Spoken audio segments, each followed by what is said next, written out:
तो हमने पिछली कक्षा में 3 प्रश्न कर लिए थे।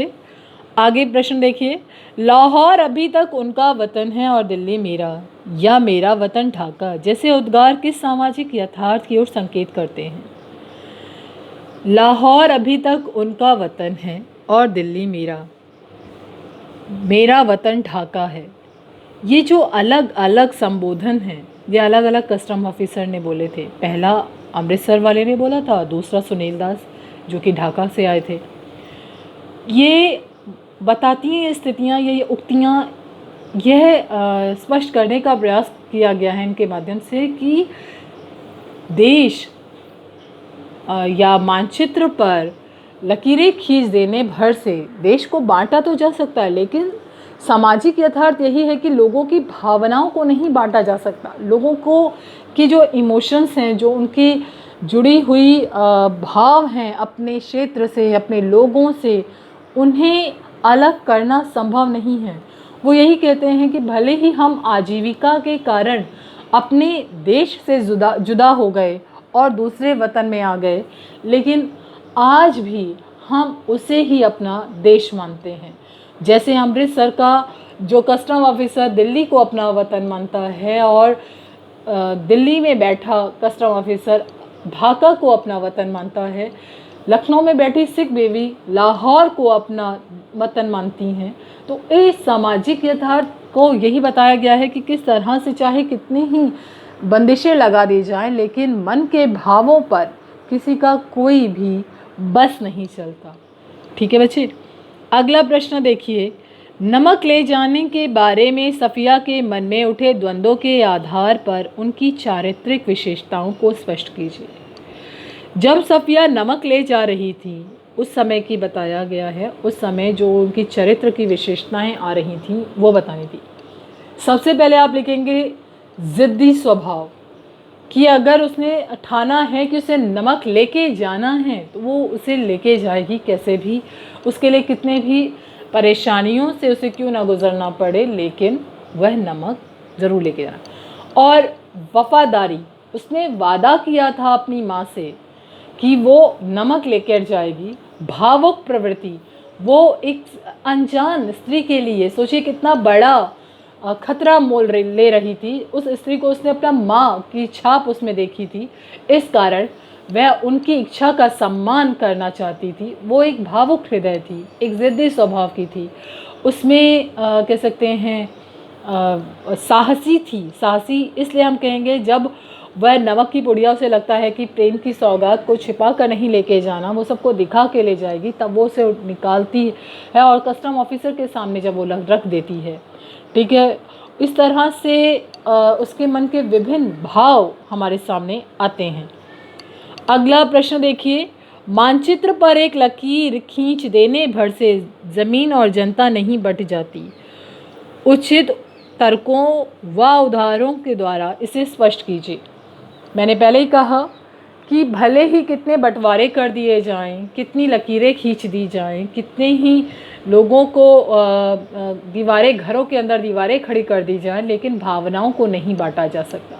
वो किसी की मोहताज नहीं होती, ना ही किसी के डर, किसी के खौफ को मानती हैं। उनका जो मन करता है वो वही करती है। मनुष्य को कितना ही व्यक्ति को समझा दिया जाए, वह डर तो जाएगा, लेकिन उसके भावनाओं पर उसका काबू नहीं होता। तो मानचित्र पर लकीरें खींच भर देने से राजनीतिक मुद्दों के कारण, राजनीतिक अपने क्षेत्र को बढ़ाने के कारण विभिन्न प्रकार की लकीरें खींच दी जाती हैं, बंटवारे कर दिए जाते हैं। लेकिन जब बंटवारे किए जा रहे होते हैं, जो अफसरान ये सब चीज़ें कर रहे होते हैं, उन्हें एक बार उन्हें नहीं लगता जिस जनता को वो बांट रहे हैं, जिस क्षेत्र को वो बांट रहे हैं, उस क्षेत्र की जनता पर क्या बीतेगी, वो किस प्रकार इस त्रासदी को झेल पाएगा। वह उसका पूरा वजूद ही एक तरह से संकट में आ जाएगा।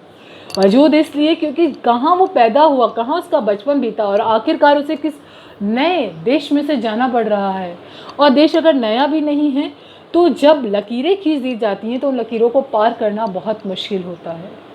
जब व्यक्ति अपनी स्वेच्छा से किसी जगह पलायन करता है या जाता है तो उसके लिए संभावनाएं रहती हैं कि वापस आ सकता है, लेकिन लकीरें खींच देने से ये कह दिया जाए कि अब इसे पार नहीं कर सकते, वह समय उसके लिए सबसे ज़्यादा परेशानी का सबब बन जाता है, क्योंकि अब वह उस स्थिति से पलट नहीं सकता, मतलब उस जगह से वापस अपनी इच्छा अनुसार आवागमन नहीं कर सकता।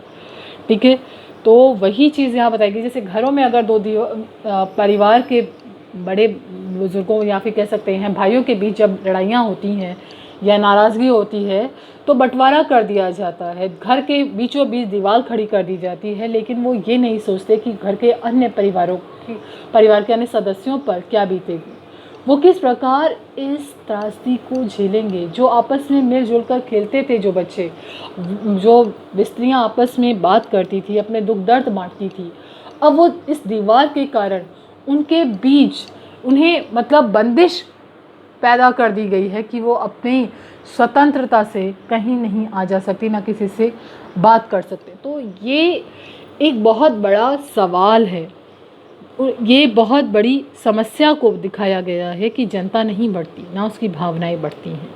ठीक है, नमक कहानी में भारत और पाकिस्तान की जनता के आरोपित भेदभावों के बीच मोहब्बत का नमकीन स्वाद घुला हुआ है। देखिए, मीठे में अगर नमकीन मिल जाए ना तो वो थोड़ा सारे स्वाद को बर्बाद कर देता है।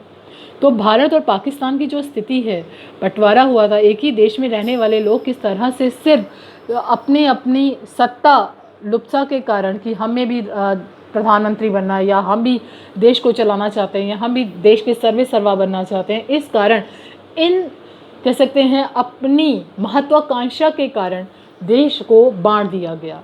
अब जब देश बटा तो वहाँ के जो लोग थे, आप देखिए भारत और पाकिस्तान वर्तमान समय में देखें तो सबसे इतने सारे पड़ोसी देश हैं भारत के, लेकिन सबसे ज़्यादा जो परेशानी का सबब रहता है वो भारत और पाकिस्तान के रिश्तों में रहता है। वहाँ एक नमकीन स्वाद है, मोहब्बत थी एक समय में जब इकट्ठे दोनों आपस से मिलजुल कर बैठते थे, बात करते थे, मतलब जब एक ही देश था, एक साथ जिन्होंने मिलकर स्वतंत्रता की लड़ाई लड़ी, लेकिन जब देश आज़ाद हुआ तो अपनी महत्वाकांक्षा को पूरा करते करते देश का उन्होंने बंटवारा कर दिया। तो यहाँ वही नमकीन स्वाद की बात की जा रही है। ठीक है बच्चे।